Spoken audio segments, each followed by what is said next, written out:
everyone, and welcome back to another video.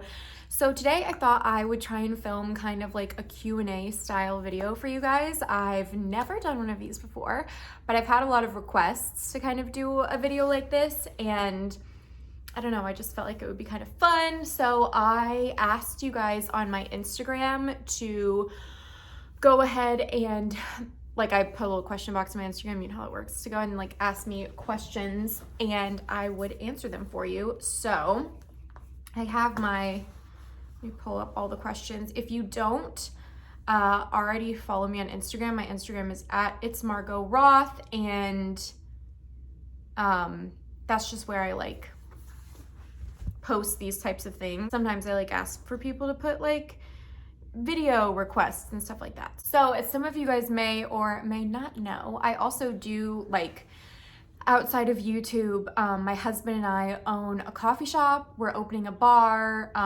We own a bazillion animals. I kind of do music on the side too. So I know a lot of times you guys have questions about that stuff, because I feel like I tend to kind of keep my videos pretty just about thrifting or home decor or whatever.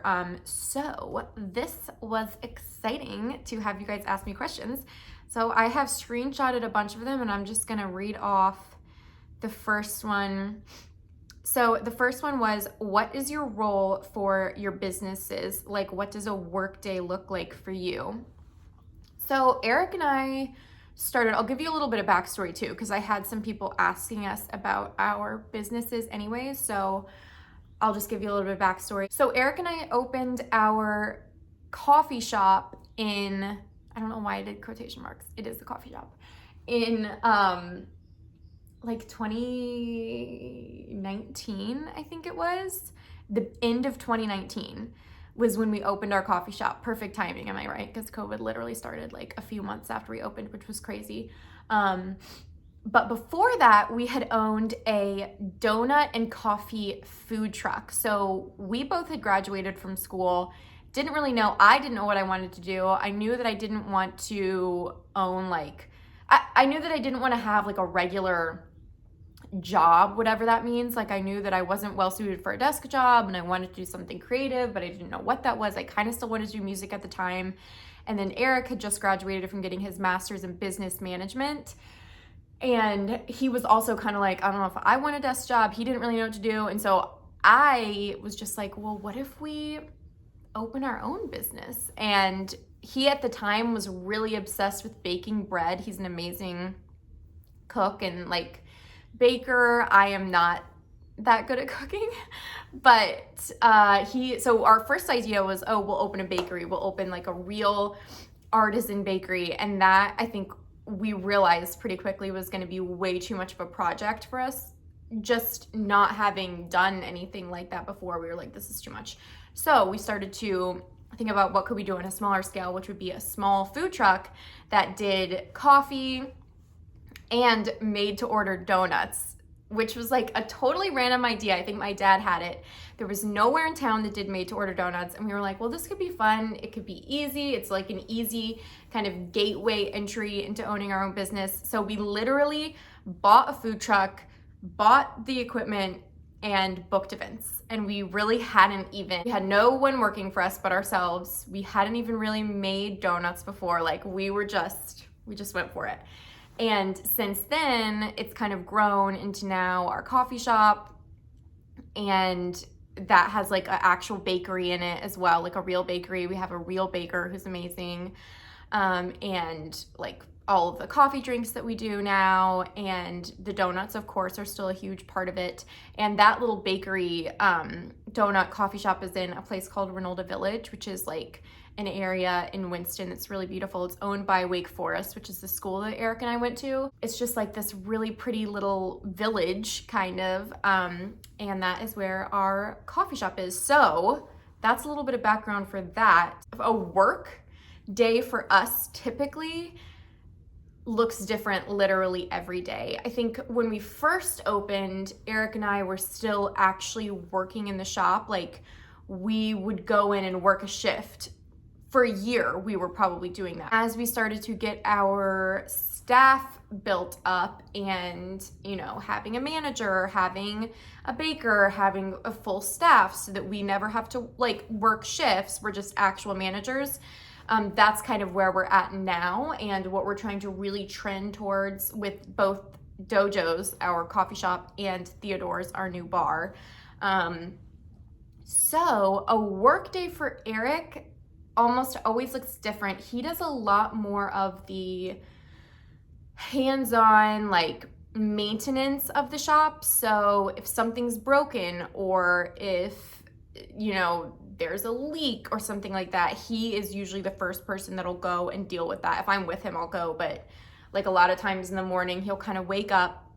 I also don't really drink coffee, which is really funny. I just am like, I like it, but I am not like a coffee person. He's like a coffee maniac.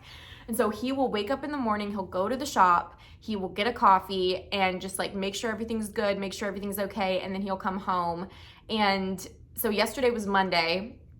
So on a Monday for him, he does a lot of the admin. So he will kind of get his coffee, come home, and that's where he'll do like ordering, he'll do inventory, he'll make sure the schedule's all set. We have a front of house manager and a back of house manager, and so he'll kind of coordinate with them to like plan out what's needed for the week and all of that. So for me, typically I do all of the emailing. I will keep up with people applying to work, interviews. I keep up with people with special requests for the bakery or for events.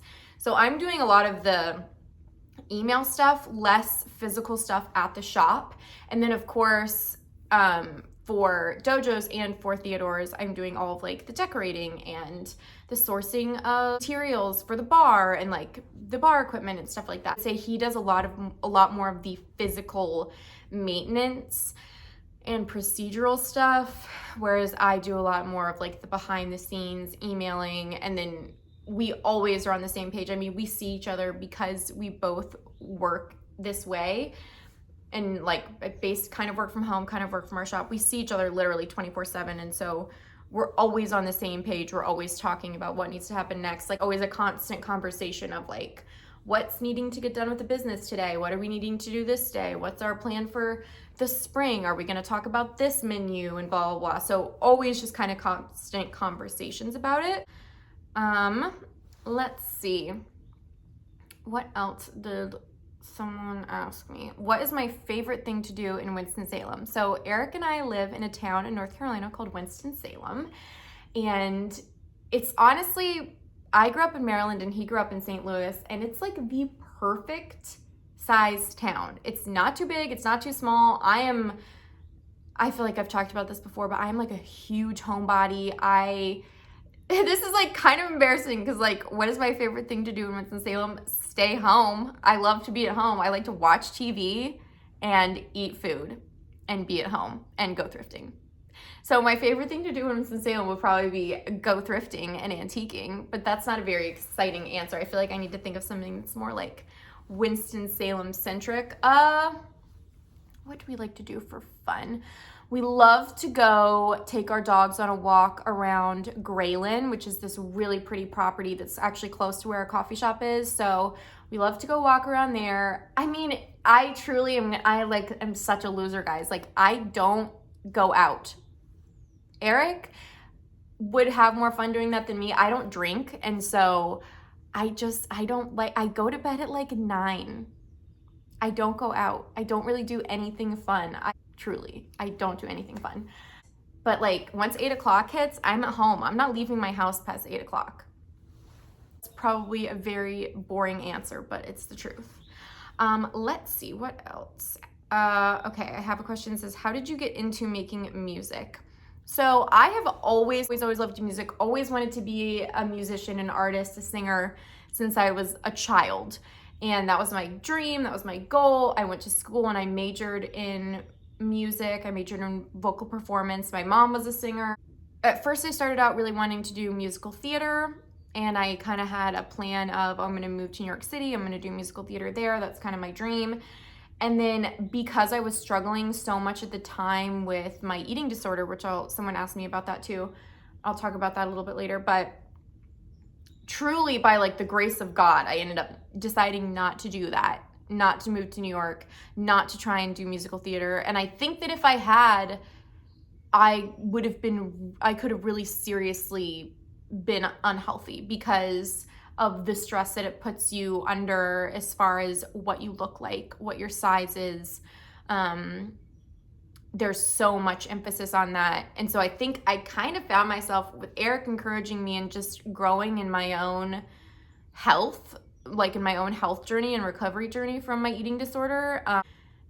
Kind of pulled away from wanting to do that because I knew that the stress it would put me under would be like too much for me. And so I started leaning in more towards commercial music, which is kind of like making and writing and recording my own music. And I've been doing that for like 4 years now, and I'm having a blast. I think when I first started, my goal was to get signed with a record label and become famous and all of that. And my goals have definitely changed now. Signing with a record label was something that I used to want so badly, and I think I don't want that at all anymore. I have heard a lot of stories, and I've met with people from labels, and I have met with managers, and I've met with producers, and so many of the meetings have kind of reinforced me the reality of the fact that the music industry cares about your looks, your social media metrics, your success selling yourself, basically. And I think I realized that I didn't want to be kind of beholden to another company judging how well I can sell myself and how well they can sell me, because that's essentially what getting signed with a record label is. It's like, how well can they make money off of you? How successful of an asset will you be to their business? And I think I just didn't want to put that pressure on myself. I would rather make my own music, and if only 10 people hear it, I would rather that be my reality than living my life kind of chained to a record label and every day thinking, what is my output? How successful am I? Are they going to drop me? Are they going to keep me? And so now I'm at this place with music where I'm just like, I just want to make stuff that I like and have a good time. And obviously it would be a dream to be a famous musician who plays shows and all of that, and that would be amazing. But I think thankfully my goals have changed and my perspective on that has changed. And it's, part of me is sad because it feels a little bit like a dream that I had that's dying, but it's not really dying. It's just kind of changing into something that is better for me in the long run, I would say, for sure. All right, let's see. What else do I have? What has inspired you to gravitate towards your home decor style? I got a lot of questions in general kind of about my home decor style. And it's funny because I was thinking about this the other day with Eric.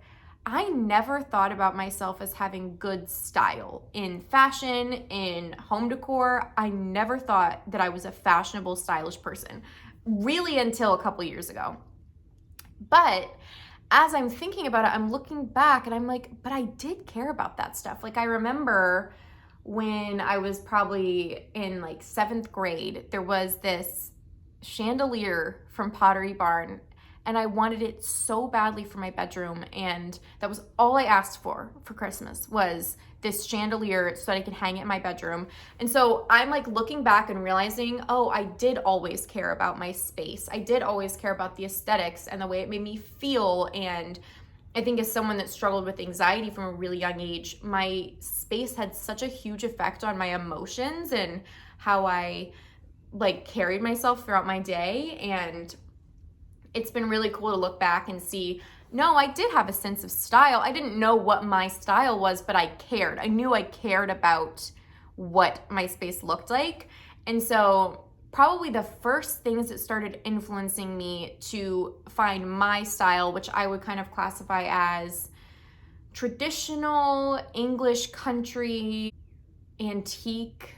The first time I saw homes that I was like, oh my gosh, I want to live there, I want my house to look like that, was when I was watching old BBC movies. So like the old BBC Pride and Prejudice, and then the new 2005, the newer, it's not really new, but like the Pride and Prejudice then, and Emma with Gwyneth Paltrow, and all of these movies. I was like, oh my gosh, I'm obsessed with those houses.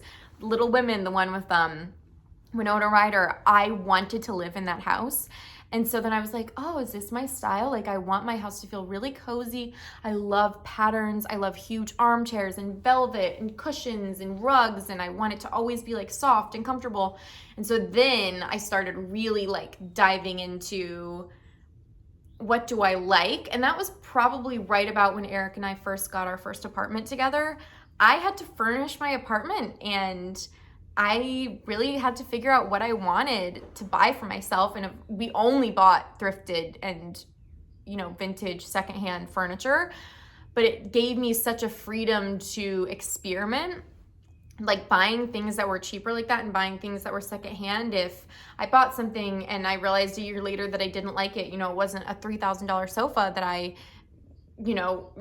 had dug myself into a hole and had to keep forever. It was a $50 sofa from Goodwill, and I could just redonate it. And so it gave me so much room to kind of experiment with my style and really figure out what I liked. And I feel like I'm obviously still figuring out what I like, but I know the kind of avenue that I like to go down, and I know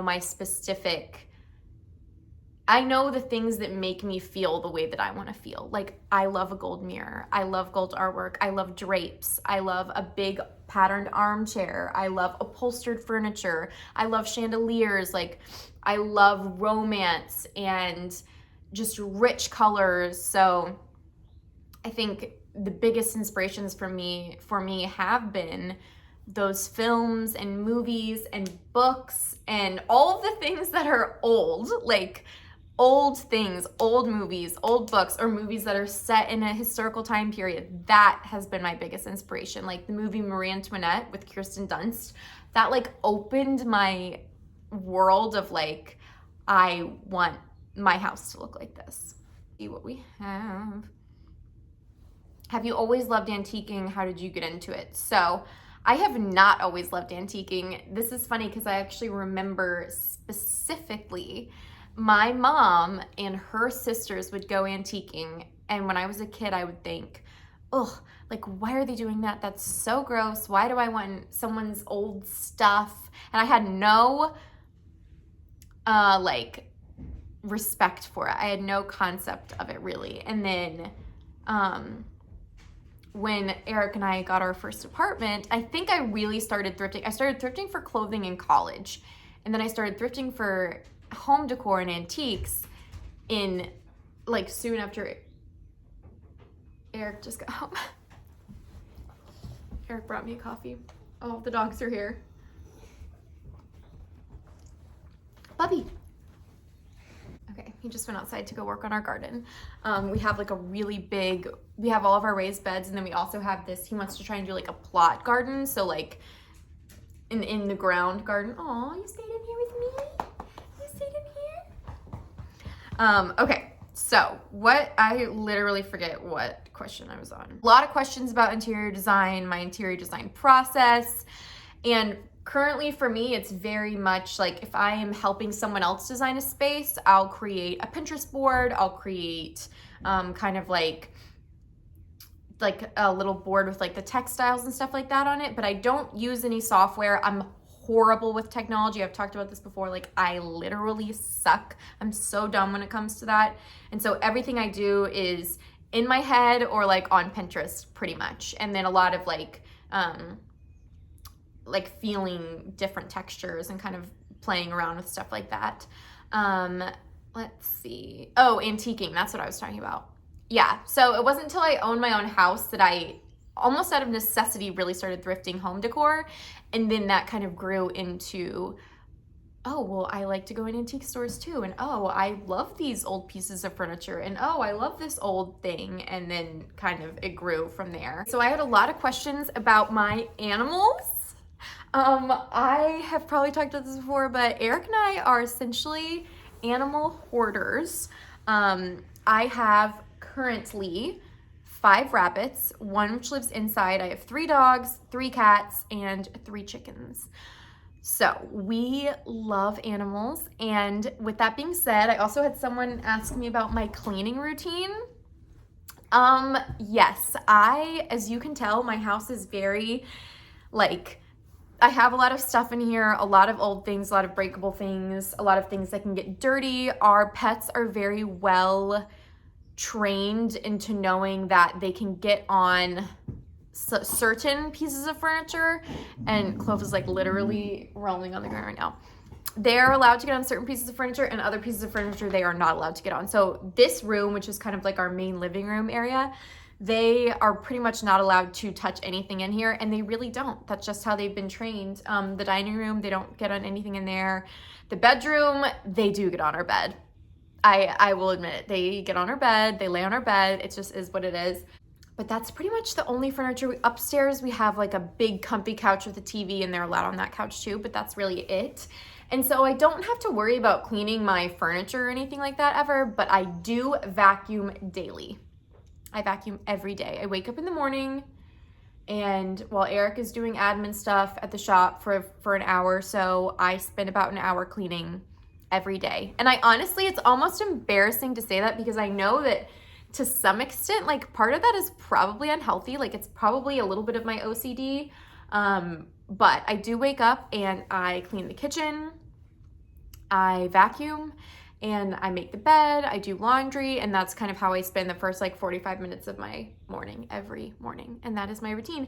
And truly, although it may be partially OCD and partially unnecessary, it keeps me sane. Like, having a clean house, having my bed made, having my kitchen organized, that is how I stay sane and organized throughout my day. If I wake up and I can't function in my house if it's a wreck, I truly can't. My businesses and my goals, and how did I start my YouTube channel? So our goals for our coffee shop business is really just to have it be a healthy, good place to work for ourselves and for other people, to have it produce a good product. And we're not interested. We've had requests of franchising and stuff like that. We're not really interested in that. We just want to have a nice local business that is a good place for the local community and a good place for people to work. And that's kind of our goal with that. With the bar, it's the same thing. We obviously have dreams and hopes in the future of doing other businesses. Like, I would love to do a design business or a home decor business, and that would be a larger scale, kind of like maybe something that's partially online, and definitely a larger scale thing. But with our two restaurant businesses, we're happy with keeping them small and community centric, and that's kind of our really only our goals with that. How did I get started on YouTube? Well, it's actually kind of hilarious that I started YouTube in general, because I don't know, like, I think actually how I probably started was because when I was really, really wanting to do music, I thought that I needed to have more social media outlets to like promote my music on. And so I started a YouTube way, way back that was like me singing covers of songs and stuff like that. And then slowly I realized that I liked watching YouTube videos of people thrifting. I loved watching YouTube videos of people trying on clothes and decorating their home. And I kind of just thought I could try and do that myself. Like, I could try and film some videos like that. My favorite types of videos aren't like that. Like, so for example, I really, really like Josie.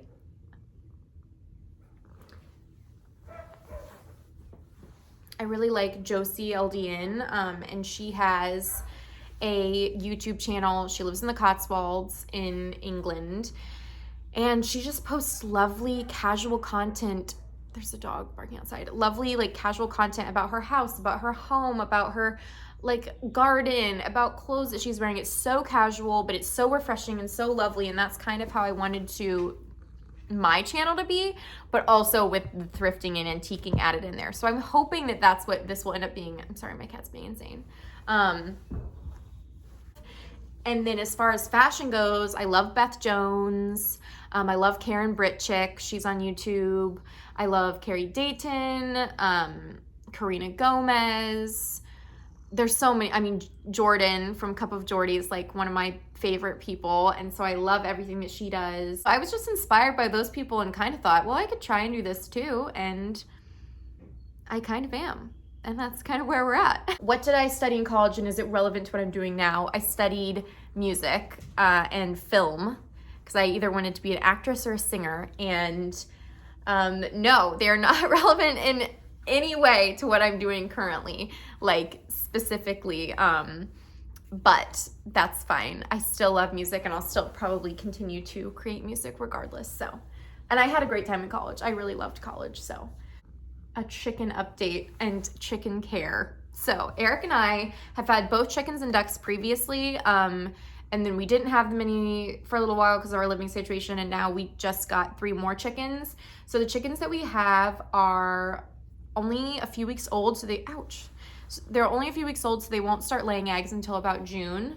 But truly, chickens are really low maintenance. We've had ducks before, and they're higher maintenance because they need a lot of like they need all of the water features and stuff. Like they need a pool to play in, they need tons of fresh water, and they are also extremely messy. Chickens are generally really clean and fairly quiet, and so they make a good like neighborhood backyard thing if you're allowed to have them. They like to be dry, they like to stay clean, and yeah, we have 3, and they are super low maintenance. Like we give them food and water, they drink a lot of water, and they eat a lot of food, so we do that every day. And we give them fresh bedding. We use like cedar chips or pine chips for their bedding, so we change that out regularly.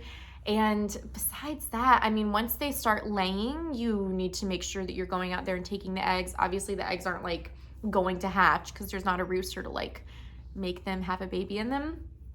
But yeah, you just go and collect the eggs. And sometimes one of the hens we got in particular is kind of a breed that's known for being broody, which means that they kind of like tend to sit on their egg and try and hatch it.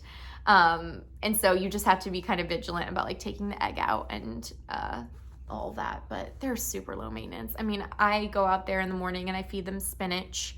They'll have fresh spinach and fresh veggies, and they're happy and healthy as long as you take care of them and interact with them, and they do well with other pets. Like our dogs can't get to them because there's a fence in between, but our dogs are used to them, and you know, they're not afraid of the dogs. So I know this video is getting really long, so I'm not going to do too many more questions about my eating disorder recovery.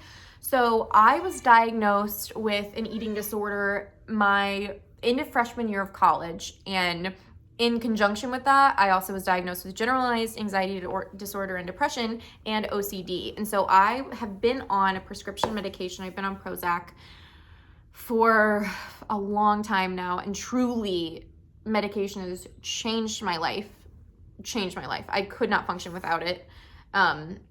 And that's just me personally. There's a lot of people that take it only for a short period of time, or people that don't need it or whatever, but in conjunction with therapy, I needed medication, and I continue to need it. And so I'm okay with that. But since getting on medication, since being medicated for my anxiety, which was kind of the catalyst of my eating disorder has gotten better. Do I think that I'll ever be healed or that it will ever go away completely? No, I don't think so. Even now, like as it's getting warmer outside and it's becoming to be springtime and summertime, like I have anxiety about the clothes that I will wear. Will my legs be showing? Will my stomach be showing? X, Y, and Z. And it's like every day reminding yourself to battle those thoughts. In college, I practiced out my eating disorder more, so I like acted on it more, and it was thinking constantly, but it was also like I was starving myself. I was treating my body in bad ways. I was obsessively working out. And so in that way, I've recovered so much. Like I eat so normally now. I work out, but it's at a very normal like time, and I'm never pushing myself to overdo it. I don't feel like I need to do it constantly. So in those ways, I think really done well and have recovered a good bit, but the mental aspect of it will always be there. Like I think always in the back of my head, I'll have a thought of like, well, if I was skinnier, or if my legs were more toned, or if my stomach was smaller, I would look better in these clothes and I would feel better, and everything in my life, all my problems would be solved if I was, 20 pounds skinnier. And that's the trap that you get in, right? And it's so unhealthy, and it's such cyclical thinking. And so it's just constantly fighting your mind every day and reminding yourself that those thoughts are lies and that they aren't the truth, and that your body isn't, like, we hear this all the time, but your body isn't the most important thing about you. It's not the most interesting thing about you. And the size of pants that I wear is so arbitrary. And so just constantly reminding myself that, and surrounding myself with positive people, positive affirmations, people, I'm watching their videos on YouTube that are positive about their body, people that I follow on social media are positive about that, the people that I see in my life are positive about that. And as I'm kind of getting to the age where I'm thinking about wanting to have kids, I don't want to be a parent that puts any emphasis on what my kid looks like. I want to put the emphasis on who they are as a person and never on their body or their outward appearance. And so practicing talking to myself in a way that doesn't put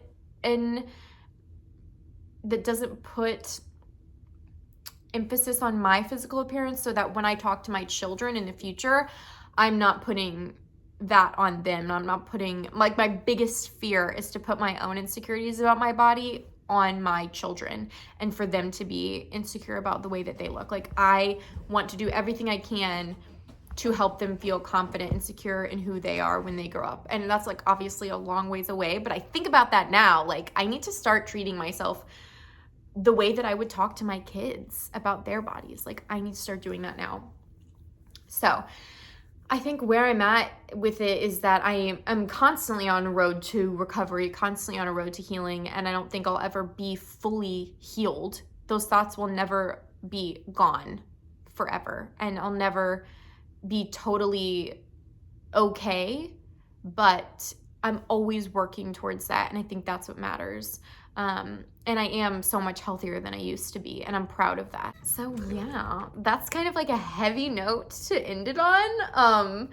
But I feel like there's still so many more questions that I want to answer for you guys, and like so many more questions about home decor and business, and there's so much, but I feel like I've literally been talking for like 5 hours. I'm gonna have to cut this way down.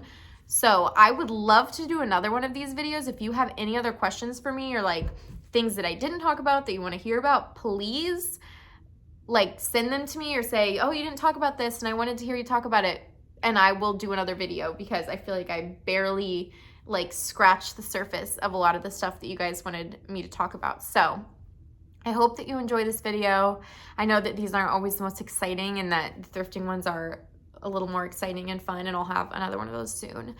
But I just thought it would be fun to kind of chat with you guys, and I don't know, get to have you guys know me a little bit more and kind of my story. And I don't know, it's just fun to talk to you guys, and I hope that you enjoyed it. And I'll see you guys in the next video. Bye.